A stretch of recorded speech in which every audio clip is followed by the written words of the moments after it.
Sesiapa saja yang bertandang ke Nagoro di Pulau Shikoku, Jepun, menyangka mereka sudah memasuki dunia lain. Ialah, sesiapa saja pasti merasa pelik melihat kelibat banyak patung yang diletakkan sekitar kawasan perkampungan berkenaan. Silap hari bulan, ada menyangka sudah masuk dunia makhluk halus.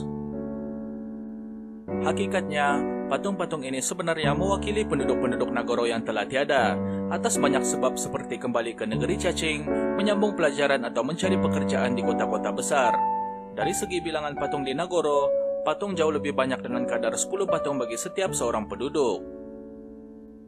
Bagi pembuat patung, Tsukimi Ayano 70, apa yang dilakukannya sedikit sebanyak memberi keceriaan kepada bandar berkenaan. Ini karena, menerusi patung-patung ini, ia bukan sekadar hiasan pada persekitaran semata-mata, malah ia mewujudkan suasana seolah-olah Nagoro meriah dengan aktiviti penduduk dari bertani hinggalah aktiviti persekolahan.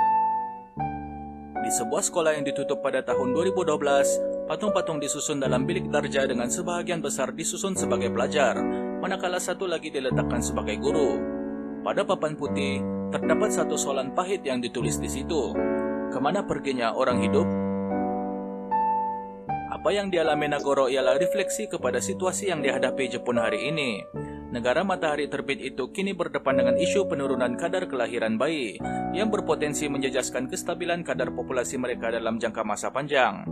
Selain itu, bilangan populasi berstatus warga emas mengundang cabaran baru kepada kerajaan. Keadaan ini menjadi lebih parah di kawasan luar bandar. Ini karena dengan kurangnya peluang pekerjaan di situ dan gaya hidup yang disifatkan mencabar, ini mendorong anak-anak muda berhijrah ke bandar-bandar besar untuk membina kehidupan baru seperti diakui Ayano. Dahulu, Nagoro meriah dengan aktiviti pembalakan dan pembinaan, termasuk pembinaan sebuah empangan pada tahun 50-an dan 60-an. Selepas semua proyek diselesaikan, ramai yang memilih pulang. Sementara, yang memilih menetap di Nagoro menguruskan pam air mereka sendiri untuk menyalurkan air kepada tanaman pertanian yang diusahakan. Oleh sebab itu, pada 2 dekad berkenaan, Nagoro pernah mempunyai sebuah klinik perubatan, sebuah kedai perjudian pachinko dan sebuah restoran. Sekarang apatah lagi dengan situasi COVID-19, tiada lagi kedai wujud di situ. Justru, bagi penduduk yang mahu keluar membeli barang keperluan atau ke hospital, mereka harus melalui jalan sempit dan bengkak-bengkok selama 90 menit berikutan kedudukan mereka yang terletak berhampiran dengan kawasan pergunungan terutama Gunung Surigi. Bagi seorang penduduk, Tatsuya Matsura, 38, sesiapa yang mahu menetap di Nagoro perlu bersedia dengan pelbagai cabaran. Satu persoalan yang menimbulkan tanda tanya ialah mengapa Ayano menghasilkan lebih 300 buah patung di Nagoro. Jawabannya dapat dilihat menerusi masa silamnya. Anak sulung daripada 4 adik-beradik, mereka berpindah ke Osaka semasa Ayano berusia 12 tahun, karena bapaknya mendapat pekerjaan di sebuah syarikat makanan di situ. Selepas bersara, Bapak Ayano pulang ke Nagoro untuk menguruskan bapak mentuanya yang sakit dan istrinya yang menderita sakit buah pinggang. Walaupun sudah berkeluarga, 19 tahun lalu dia memutuskan untuk pulang ke Nagoro untuk menjaga bapaknya yang kini berusia 90 tahun dan penduduk kampung paling tua di situ. Semasa pulang pada tahun 2001, dia sedih karena menyadari bilangan penduduk Nagoro berkurangan secara signifikan dari 300 orang kepada 30 orang saja ketika itu. Dan inspirasi menghasilkan patung bersaiz manusia ini terhasil secara tidak sengaja semasa menguruskan tanaman pertanian di kediaman mereka. Berikutan burung suka mengorek benih-benih yang ditanam mereka, Ayano menghasilkan orang-orangan mirip bapaknya itu dan meletakkannya sekitar tanaman. Hasilnya, burung-burung tidak berani lagi mengorek karena menyangka orang-orangan itu ialah manusia sebenar.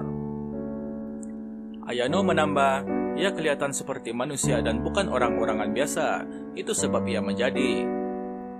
Sejak itu, dia menghasilkan 4 lagi patung yang seolah-olah bekerja di ladang tanaman dan beberapa patung lagi diletakkan di tepi jalan. Bagi para pengunjung yang melihat patung ini semasa dalam perjalanan ke Gunung Surigi, mereka menyangka patung-patung ini manusia sebenar dan bertanya arah kepada mereka. Ayano yang geli hati melihat telata mereka mengambil keputusan menghasilkan patung-patung ini sepenuh masa. Patung-patung ini dihasilkan daripada jerami, akbar lama, fabrik dan pakaian lama. Setiap patung perlu digantikan dengan patung yang baru sekiranya terdedah terlalu lama kepada elemen alam. Tambah Ayano, Menghasilkan mulut patung dianggap proses paling mencabar karena itu yang menjadikan ekspresi muka patung nampak realistik di mata sesiapa yang melihatnya. Bagi menghasilkan ekspresi muka bersifat gembira atau marah, ia boleh dibuat dengan mengubah sudut fabrik ke arah berbeza untuk menghasilkan kening, manakala jahitan tambahan dibuat bagi menampakkan tulang pipi atau kedutan pada wajah. Kini, Ayano menghasilkan patung-patung ini di sebuah studio patung yang terletak di sebuah tadika lama di Nagoro.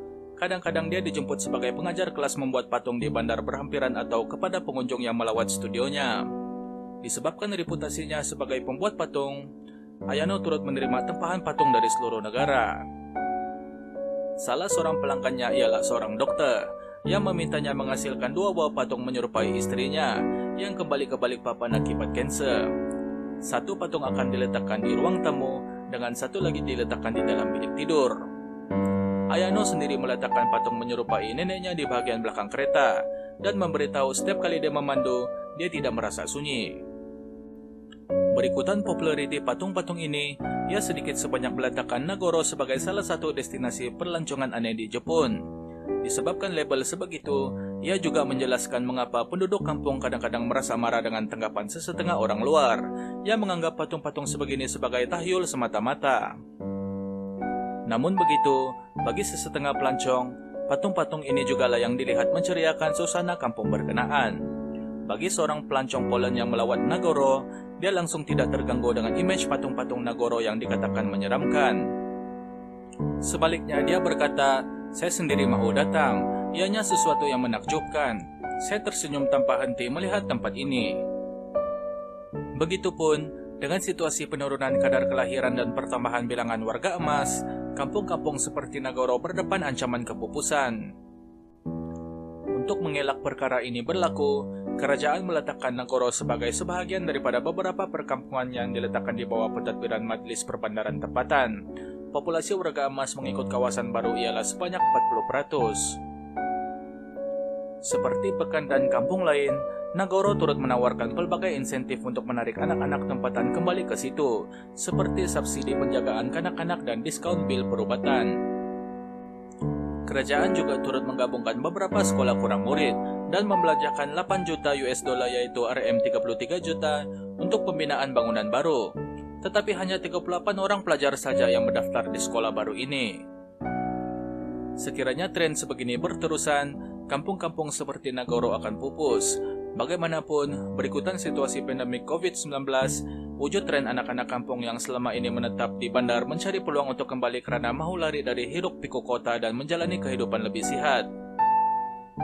Siapa tahu Nagoro bakal meriah dengan suara-suara manusia semula dan bukan patung-patung jerami semata-mata.